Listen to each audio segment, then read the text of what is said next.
गंगा बहती है। जिस देश में सीता माई का जन्म है, हम लोग मिथिला की वासी हूँ। आए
बेटी कहा थी बाबू संदर सिंह की, बड़े भैया की नाम सुनाएंगे, बड़े भैया की नाम वीर लहरा है, छोटा भैया की नाम वीर छोटक सिंह है, ससुरा हमारी है देश मोहब्बा, पुत्र कहा थी वीर जासर सिंह के साथी के नाम सत्य केवला है, साथी केवला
मैं इंकार करती हूँ बेटा इंदल को, बेटा इंद्रजीत को नहीं गया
दोनों भाई मिलकर के जब बात पकड़ी, जब खेलने के लिए जा रही है भैया। जब हमारे विचार है क्या तुम्हें बड़े भाई साथ है खेल खेलने जाओ। ठीक है भैया, ठीक है, चलो आपके साथ चलने के लिए तैयार है। इस समय जैसे मेरे पिताजी दो भाई का भैया नगर भावना, बड़े की नाम है अमरपति आहा, छोटे की नाम है उदयचंद, मेरा जो नाम है इंद्र, छोटे की नाम है मरजीत।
छुट्टी है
और एक बीमारी को कर्मबाग है।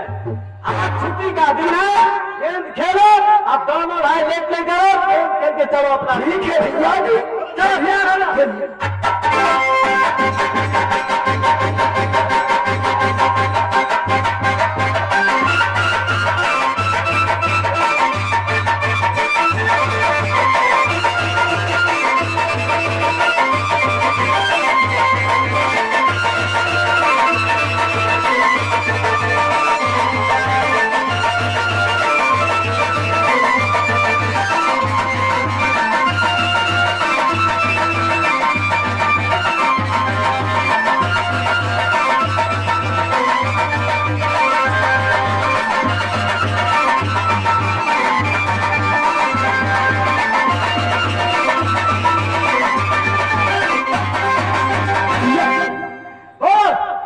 मैं कहा गेंद आपको भैया मैं आपको रखेंगे हमारे एक भैया में से मैंने बोली तो आपको ओवर किया है। नहीं भैया कहाँ से गेंद कहाँ गया? भैया मैं खेला गेंद कहाँ पे दिया कहाँ रखे मैंने आपको मारा, गेंद आप लग चुका है। क्या मेरे पास नहीं भैया मैं अपने ऐसे गेंद आप छोटा है इसलिए मैं कस रहा है। खेल मैंने बंद कर दिया। भैया मैं कहता हूँ मैं कहता हूँ मेरा हाथ तुम निकालो। मैं कहता हूँ आपको कहता हूँ एक बार समझा, मैंने किया आपको गिरा। मैं एक बार भैया कहता हूँ कि ये मैं आपको कहता हूँ क्या मेरा हाँ भैया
मेरे बदन पे या चढ़ाने लगे, फैस चलाने लगे।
जैसे भरत सभा में भेजता है रल्ला का पल के का पाप।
बेटा क्या तू श्राप दिखाते हैं माँ? क्या हुआ है माँ मेरी बदल के नतीजा पहले देख। क्या हुआ है? माँ कलम बाग में दोनों भाई गया गेम खेलने के लिए। अच्छा दोनों भाई गेम खेलने के टाइम में मैंने बॉलिंग किया, गेम उड़ के चले गया।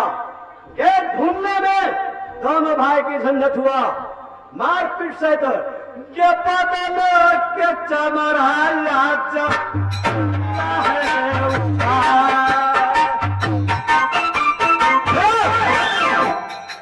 बदर की चमड़ा कौन उठाया है? जंगलिया जंगलिया जीत में उठाया। कौन?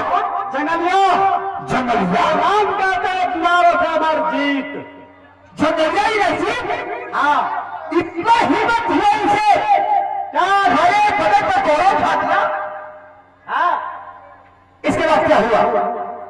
इसके बाद मारपीट हो चुका। कैसे जंगलिया मरेगा होता नागिन बन के 10 लोग के मोह।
देवी बहुत मार मारा हमें बेटा को, बेटे की चमड़ी को फेर दिया और ये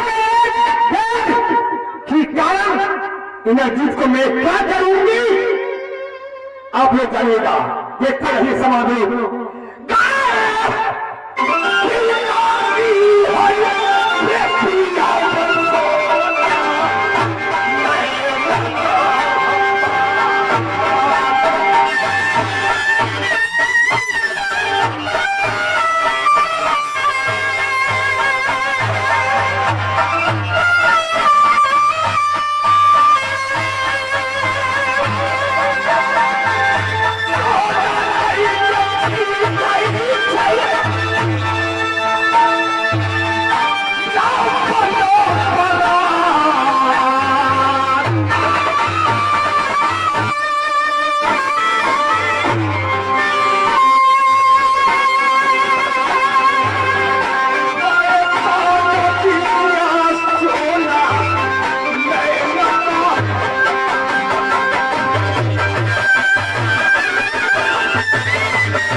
चमड़ी फेर दिया, लेकिन देखो तमाशा आम लकड़ी का क्या होता है।